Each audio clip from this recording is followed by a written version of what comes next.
On Saturday the 25th of August, local Perth business Ararat Kebabs burnt down.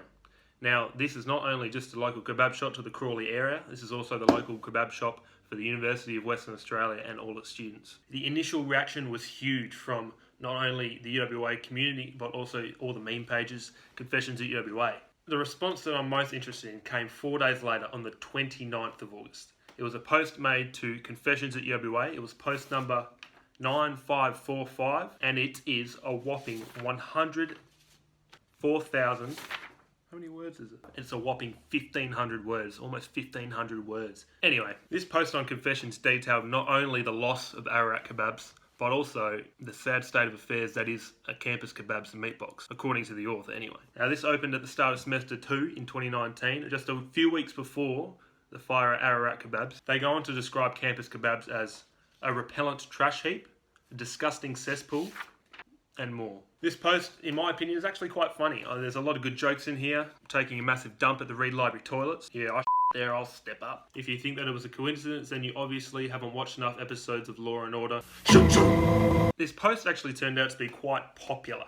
Raked in 945 reacts, 890 comments, and 15 shares. Now, for a Confessions at UWA post, that's big. The only one bigger than that is a post made about a month ago about ducks at UWA. Yeah, I'm not sure why that's big. So let's look at this post and see what the author's trying to say here. The structure is actually quite good. It's got an introduction, it's got a hook at the end to draw you into the post. It's got a conclusion at the end. It's got good filler and paragraph structure. It's actually quite well done, to be honest. The target audience of this post is all the followers of Confessions at UWA, which is mostly UWA students, aged 18 to 23. The page itself has 26,000 likes, so that's a lot of people that this post is going out to. Now, this author could just be wanting to write a funny post and talk about a bad experience he had at Campus Kebabs. But I actually think that this is a persuasive text, not a review. This guy's trying to convince you to actually eat at Ararat Kebabs rather than campus, which is interesting because Ararat Kebabs isn't actually open at the moment. So let's look at the discourse. What kind of language does this person use? There's a lot of angry language. I highlighted all the angry language in pink. They make a lot of jokes. There's a lot of jokes, a lot of inside jokes, a lot of references, right? The author targets niche audiences a lot. Well, its main audience is UWA students, so they put in a lot of UWA jokes. Jokes about Reed toilets, jokes about the tab, jokes about an arts degree, jokes about hydro flasks.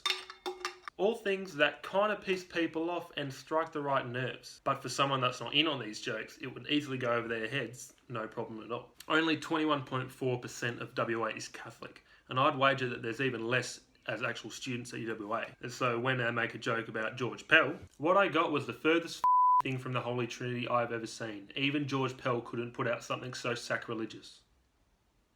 And it's because UWA has such a small Catholic audience.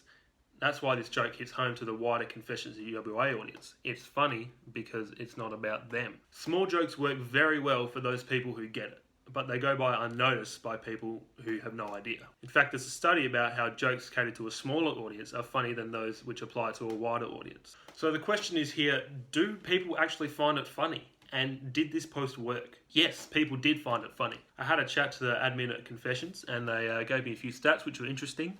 34.2 thousand people were reached, which is pretty big for a Confessions post, and they had 12.9 thousand engagements with the post and 10,000 other clicks on it, which was quite fascinating, I thought. Out of the 890 comments, there are a few that stood out as positive. Conspiracy was Ararat was targeted.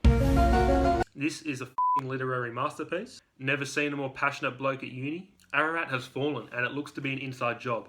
I'm glad there are true journalists like this to document the darkest of times. And people say journalism is dead. Now, this comment's meant to be a joke, but it draws to the point, is this real journalism? Is this what journalism has become? People can now post anonymously, without proof, without consequences. They can say what they want and not back it up, and people will still listen to them. And there has been a bit of backlash against Campus Kebabs since then. I chucked a message to the Facebook page the other day.